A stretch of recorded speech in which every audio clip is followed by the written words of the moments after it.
name is Christopher Torres, and today I'm going to be informing you about climate change, the effects it has around the world, and what we can do to help stop it. One small change in the present can eventually become a larger outcome into the future. I'm sure many of you know what climate change is and how it occurred, but however, many people don't know that it's now truly taking into effect in the present day. It's been reported by the San Diego Climate Resilient in 2020 that the sea levels in San Diego actually increased by 8.5 inches, which may not seem like a lot right now. However, it's going to continue to stack up. And I myself living in San Diego, there's many beaches in the West Coast, and it's an iconic place for many people to go. However, due to the changes in the sea levels, there at times could be floodings and whatnot, so you see less and less people visit these places. So I'm going to be describing truly what climate change is, the effects it has on us, such as health wise and around the globe, and what we can do as a community to help prevent climate change or at least reduce the effects that have already taken into place. So, many people might be asking, what is climate change? Climate change is ultimately known as the greenhouse effect, in which carbon and other gases get trapped in the atmosphere, and those trapped gases lead to a increase in the climate's temperature that would eventually lead to other effects going into place. And this was first discovered back in 1896 by a Swedish scientist named Sven Arkeno, and many people just brushed it off, but now we're fully paying the price for it. So many people are thinking like, okay, that's what climate change is, but truly, like, what effects are they?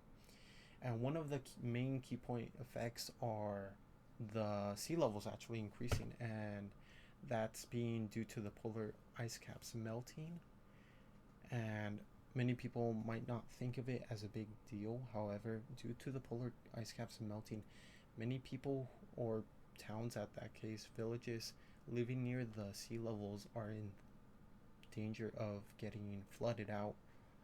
So, to you, it might not seem like a big deal. However, to other people, it's a live or die scenario, unfortunately.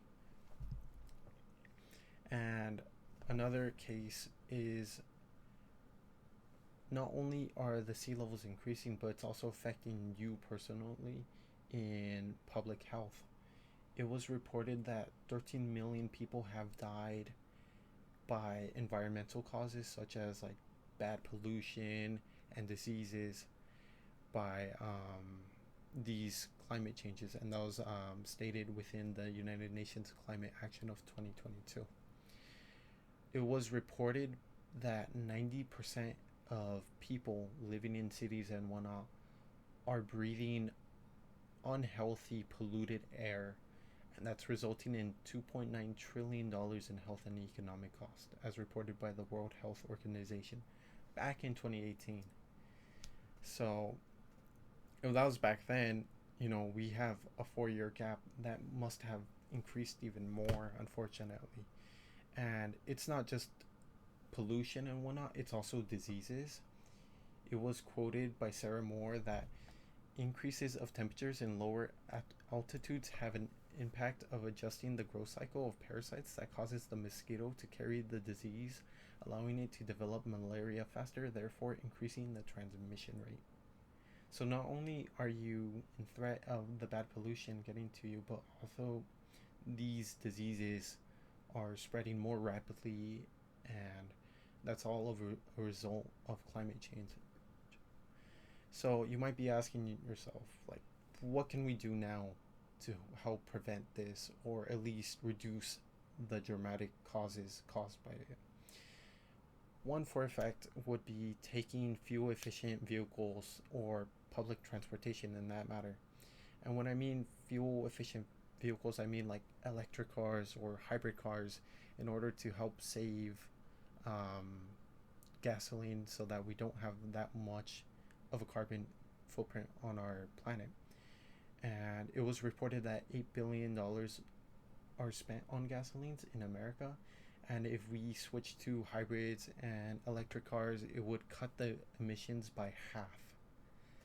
And the other example, if you can't afford like a hybrid or electric car, would just be taking public transportation such as the bus or the train, you know, the bike if you have one by any chance, just so that we're not polluting or using that much gasoline that's being released up into the atmosphere. So those are just a couple ways that you could help save, you know, gasoline so that you don't emit as much and that you can help reduce climate change. So I informed you about the cause and effects of climate change and what we can do and how we can reduce our carbon footprint throughout the years in hopes to help reduce global warming. So remember that if you make a small decision in the present, eventually in the future it's going to lead to a larger outcome. Thank you so much for listening.